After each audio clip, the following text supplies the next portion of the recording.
Stop making this very common physio mistake, which is not understanding the evidence-based practice model. A lot of people who are so-called evidence-based practice will always be like, where's the research? What does the science say? What does the article say? When they don't actually understand that the evidence-based practice model is a three-pronged approach.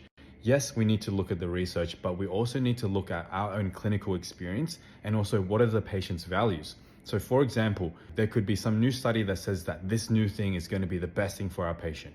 But if your patient doesn't believe in it, if you're not able to convey the pros and cons of this thing and actually communicate to your patient that this is something that is worthwhile for them, then it's not actually going to benefit the patient. That's why a lot of people still do massage. That's why a lot of patients still value massage, because that's what they are used to. They value touch, they value connection, they value a good feeling. And no matter how much exercise is beneficial, if we don't do that massage before the exercise, then it's not really going to apply to that patient. They potentially may not get the treatment that they actually want. So it's very important that you just not this blanket statement, what does the research say? You actually have to zoom out and actually put yourself in the shoes of your patient. What would you want if you were a person with no science background, with no physiotherapy background?